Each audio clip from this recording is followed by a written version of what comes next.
Alrighty, so every MLS team have now played in the first leg of the round of 16 in this year edition of the CONCACAF Champions Cup, and we were so close to see every single MLS team have an unbeaten record against CONCACAF opposition that is not another MLS team, because we do have two all MLS matchup with both of them having one of the MLS team beating the other, but we almost went perfect where all four MLS team and the other four MLS team facing against CONCACAF opponent and pretty much Central American team. We almost had all four of them heading into the second leg and did not lose because, yeah, this game between the Whitecaps and Saprissa, they came so close in terms of getting a good advantage heading back to BC plays, and then they switched off late in the game. And when you switch off like that, even in the preseason kind of mode as the Whitecaps are in, yeah, you're gonna get punished, especially with the likes of Saprissa. Now, early on, not much really happened early in this game as there was no shot throughout the first 10 minutes, and I was kind of concerning, oh boy, are we going to be in for another Heredino versus RSL? Because that game, for the most part, was a little uneventful. And I thought earlier on, the Whitecaps were sitting back, trying to get their competitive edge on.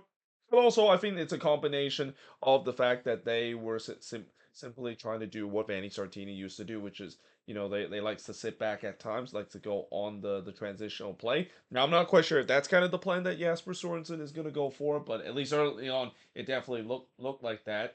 And yeah, it was just very compact. There was really not much that was happening. In fact, the first shot didn't came until the 18th minute, where it saw Guzman puts it wide from close range. But then in the 21st minute, on the first shot for the Vancouver Whitecaps, it's in the back of the net. It's their captain, Ryan Gall. He scored from Ahmed to give the Whitecaps a 1-0 lead. And not only it's the first shot for the Whitecaps, but really it was the first time that the Whitecaps actually gone on the attacking end. Because despite the fact that, they were sitting back and trying to hit Saprissa on the counter, they weren't really that successful in terms of it. And again, part of that is mainly because they were trying to get themselves back to competitive shape, as pretty much every MLS team that play in the CONCACAF Champions Cup had to deal with, at least for the first 20 minutes. But at least for the Whitecaps, they showed that clinical finishing, and just like that, they were leading 1-0 against Saprissa.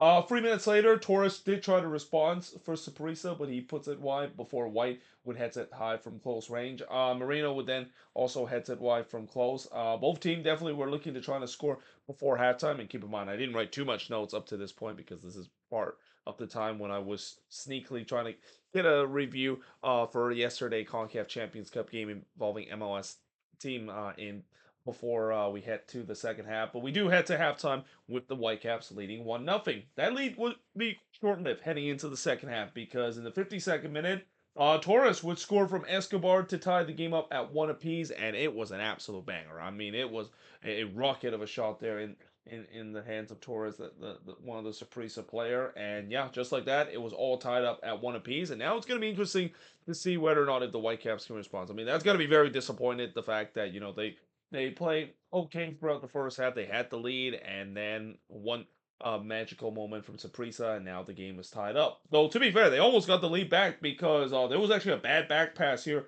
from Saprissa, and Alviado just about kind of poked that one away. He was kind of doing like a little sliding challenge to poke that one away for a corner, because if he didn't do that, that would have been in the back of the net, and that would have been an own goal, and an embarrassing own goal as well in the hands of Saprissa. But in the 55th minute, in the ensuing corner, they actually almost took advantage of it, the Whitecaps, after gifted a corner there, because Laborda just missed wide on a free header there. And I also thought that the Whitecaps had responded well. They were trying to get the lead back up to this point. Berhalter would then fire it wide from long range, and while that was happening, the Whitecaps were still shouting there was a penalty for handball, as one of the Saprissa player, they feel like handballed it in the box. Referee says no. And then on the other end, it looked like Saprissa got the lead back, and kind of against the run of play when Rodriguez would put the ball in the back net. The problem was the goal was disallowed for offside, and it was actually disallowed for offside even before he hits the post and then got the rebound and tuck it home. But there was no doubt the Whitecaps caught a huge break in terms of it, because there was a lot of ball watching, the defending that was going on. I wonder part of that is because that the defense really started to tire out as the game goes along. Again, when you're playing in the first game of the season and trying to get that competitive edge back, not only that's tough for forwards and attack to get their goal scoring shape back in form, but that's tough for defense too, because for the defenders, they have to make sure they stay sharp throughout the whole game, even though they haven't played a game in over a couple of months now. And the later the game is, the fitness level would be a factor, and we kind of saw in this game where the Whitecaps defense, their fitness level was not definitely not there, and they were starting to fall quickly in critical moment. Though on the other end, Alvarado would deny Vite, who tried to chip this one over him before Rodriguez would hit one right to Takoka in the 88th minute. I thought this game was kind of up for grabs. I mean, if you thought that both of these teams were going to be conservative and just take the 1-1 draw heading back to BC plays of Vancouver, you would be wrong, because both of these teams was pressing hard to try to get the lead heading into the second leg.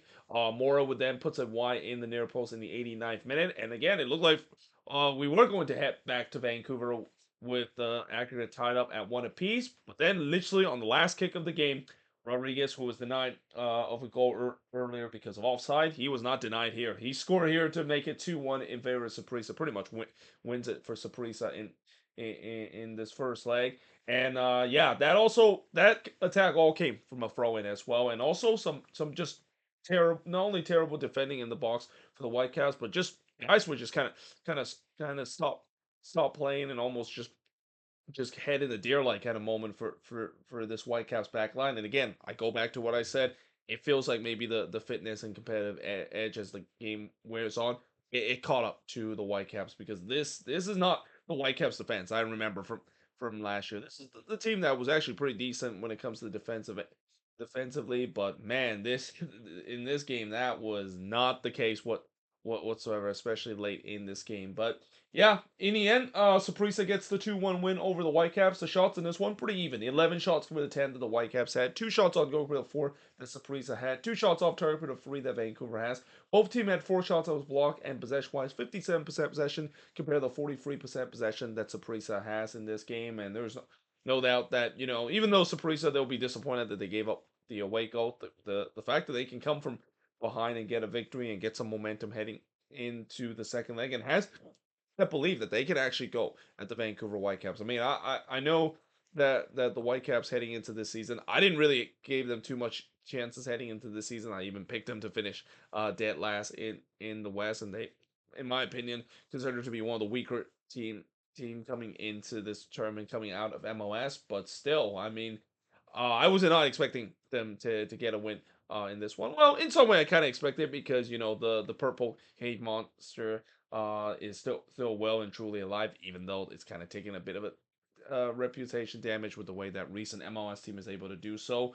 But yeah, they get the win here. For the Whitecaps, it's easy for them to panic, but you got to remember, this is the first game of the season. This can sometime happen, especially late in the game. That's usually when you're trying to close out a game. It's always tough to do so when you haven't played in such a long time, because you got to make sure you're laser focused. And when you're a team that hasn't played in such a long time, it's hard to stay laser focused throughout the 90 minutes. But that's going to be something that they have to overcome, because in the second leg, they're down in this leg. Win for them is still going to be good enough to move on to the next round. They're kind of in the same situation as LAFC is. All they need to do is to win 1-0, and even win by multiple goals. That should be enough for them to move on into the next round. But if they aren't able to do so, then yeah, Saprissa would be the one that move on into the next round. And I mean, would you say it's a surprise, the fact that the Whitecaps aren't able to overcome Saprissa? Some might say, because Saprissa hasn't really done very well this year in their respective league as well. But at the same time, as I said, the Whitecaps is one of the weaker MLS team, and as I said, I did predict them to finish dead last, because I don't really believe in this team in terms of the quality they have, and especially what Jasper Sorensen has done. It's going to be an upgrade compared to Vandy Sartini. In many ways, it might be a downgrade, and the fact that I even mentioned the depth of this team.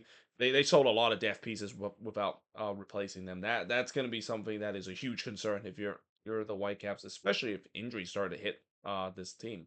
But there you have it. That is pretty much it when it comes to look at the review of this game. As always, let me know in the comments below, what do you think of this game? And in a couple of days, we're now gonna start to have actual MLS play. And then one thing I want to also mention is that the preview that I'm gonna do for this opening weekend, it is gonna be a lot different than I have done in the past. And in many ways, I'm just gonna say that it's gonna be very simplified, and not just that, but also much quicker too. Because I have a feeling when it comes to the preview, I'm still going to kind of get it my in-depth analysis in each game, but I feel like I'm gonna go a little bit quicker, and just, with the way that the previews always doesn't get as much views as the review.